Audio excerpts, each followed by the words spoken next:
दिल्ली जहां विधानसभा इलेक्शंस के नतीजे सामने आ गए हैं और कैसे बीजेपी को बढ़त मिली है, 2025 के क्या कुछ इशारे कर रहे हैं ये रिजल्ट्स, ये हम दर्शकों को थोड़ा सा और डिटेल में बता देते हैं। दिल्ली विधानसभा चुनाव 2025 के नतीजे और कैसे यहां पर बीजेपी को बढ़त हासिल हुई, ये ग्राफिक्स के जरिए हम दर्शकों को बताएंगे और बताएंगे कि कैसे बीजेपी ने नए समीकरण बनाए, बीजेपी को कैसे बढ़त हासिल हुई। ये कुछ अलग अलग सीटें हैं दिल्ली विधानसभा चुनाव 2025 के नतीजे, जहां पर प्रभाव मुस्लिम वोटर्स का दिखा, जाट वोटर्स का दिखा, पूर्वांचलियों का दिखा और पंजाबियों का दिखा, और इसीलिए मुख्यमंत्री और उप मुख्यमंत्री चुनते हुए इन सभी इक्वेशंस का ध्यान रखा जा रहा है। अब जानिए यहां पर कुल सीटें हैं 10, 10, 17 और 13, और यहां पर असर है मुस्लिम वोटर्स का, जाट वोटर्स का। साथ ही इधर की तरफ आप देख रहे हैं बीजेपी और आम आदमी पार्टी, यानी रिजल्ट आपको साफ समझ में आ जाएगा कि किसने किसे ज्यादा वोट दिया है। रिजल्ट के तौर पर हम देख लेते हैं, एक एक करके इन सीटों का जिक्र करेंगे।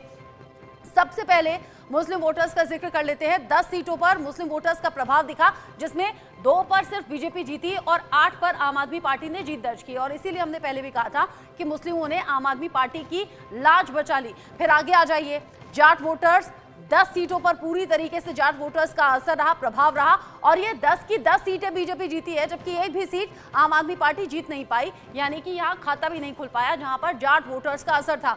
अब आगे आ जाइए, पूर्वांचलियों ने भी बढ़ चढ़कर बीजेपी को कैसे सपोर्ट किया, जानिए। पूर्वांचली वोटर्स का असर 17 सीटों पर, और 17 में से 14 बीजेपी ने जीती और महज 3 सीटों पर आम आदमी पार्टी जीत पाई, यानी इसीलिए भी यहाँ पूर्वांचली वोटर्स का भी ख्याल रखा जाएगा, और जो मुस्लिम वोटर्स बीजेपी की तरफ खिसके हैं उन्हें भी ध्यान में रखा जाएगा, क्योंकि आम आदमी पार्टी को बढ़ चढ़कर वोट दिया, लेकिन उन्हीं घरों से मुस्लिम जो महिला वोटर्स थी उन्होंने बीजेपी के फेवर में वोट किया, ये दावे हैं। अब आ जाइए पंजाबी वोटर्स। पंजाबी वोटर्स जो कि 13 सीटों पर कुल मिलाकर असर रखते हैं, लेकिन यहाँ भी बढ़ चढ़कर बीजेपी के फेवर में वोट डाला है। 11 सीटों पर जीती है बीजेपी, महज 2 सीटों पर आम आदमी पार्टी की जीत हुई है। इससे कुल मिलाकर आप समझें, अगर इस इक्वेशन के जरिए मुस्लिम वोटर्स ने आम आदमी पार्टी की लाज बचाई, हाँ आम आदमी पार्टी को सपोर्ट किया, क्योंकि 10 में से 8 सीटें आम आदमी पार्टी को मिली, लेकिन जाट ने, साथ ही साथ पूर्वांचलियों ने और पंजाबियों ने भर भर कर बीजेपी के पक्ष में वोट डाला है, और उसका नतीजा ये, जाट जहां प्रभाव रखते हैं एक भी सीट आम आदमी पार्टी को नहीं मिली, पूर्वांचली 17 सीटों पर असर रखते हैं, सिर्फ 3 सीटों पर आम आदमी पार्टी जीती, और यहां पंजाबी 13 सीटों पर असर रखते हैं, सिर्फ 2 सीटें आम आदमी पार्टी को मिली, 11 बीजेपी जीत गई।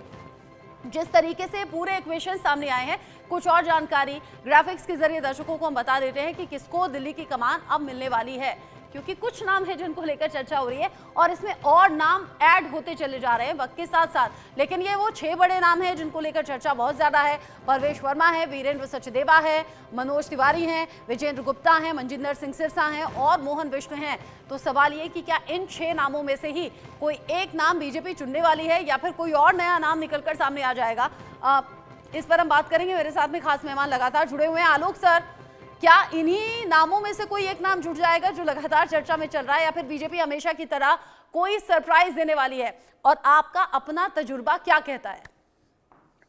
अर्चना जी, पहली बात तो ये है कि हम लोग इसका फैसला सिर्फ प्रधानमंत्री नरेंद्र मोदी और अमित शाह जी कर रहे हैं, लेकिन हाँ, हम ये कह सकते हैं कि देखिए, मनोज तिवारी जी निश्चित रूप से पहले एक समय उम्मीदवार हो सकते थे, लोकसभा का चुनाव लड़ करके अभी आए हैं, इसलिए उनका नाम हम लोग दिखाने के लिए उनके समर्थक हैं, उनका उपयोग है। उत्तर भारत में पूरा पूर्वांचल की दृष्टि से महत्वपूर्ण नाम है, और दिल्ली में पूर्वांचल का नाम प्रधानमंत्री नरेंद्र मोदी ने कल अपने भाषण में भी स्पेशली कहा कि मैं पूर्वांचल का प्रतिनिधि हूं, मुझे गौरव है, उन लोगों ने मुझे बड़ा मदद किया है दिल्ली के चुनाव में।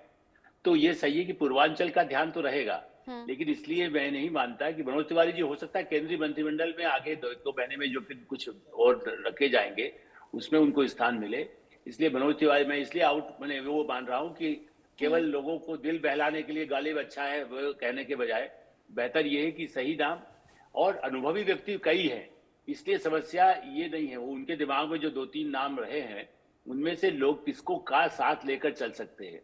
अभी मिश्रा जी ने बहुत सारी अपेक्षाएं बताई है, तो देखिए क्रांति कोई करेगा, और किरण बेदी को कितनी जगह फेल हो गई थी।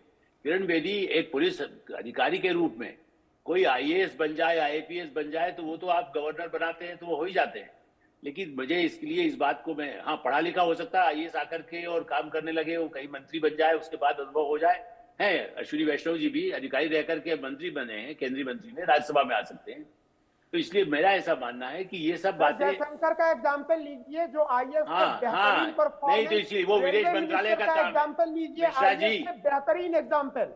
मिश्रा जी, डिलीवरी ज्यादा जरूरी है सर। हाँ, विदेश मंत्रालय अलग काम है, विदेश मंत्रालय दिल्ली का बनाना अरे नहीं सर है। अब ऐसे तो सारे काम अलग हैं, हर जिले चलिए ठीक है, आपस में बहस मत कीजिए, यहाँ बस मेरे अपना आपकी अपना राय से पॉइंट नहीं, ऑफ व्यू मैं रखना तो है आपका किस सम्मान तरीके कर रहा से हूं कि दिल्ली आपका में रुख है, समीकरण बदले आपकी और राय कैसे है। दिल्ली में शानदार वापसी बीजेपी ने की। आप सभी मेरे आपकी साथ में अपेक्षा रहिएगा, अच्छी है। आप सभी मेरे साथ में रहिएगा। आगे बढ़ने से पहले हेडलाइंस देख लेते हैं।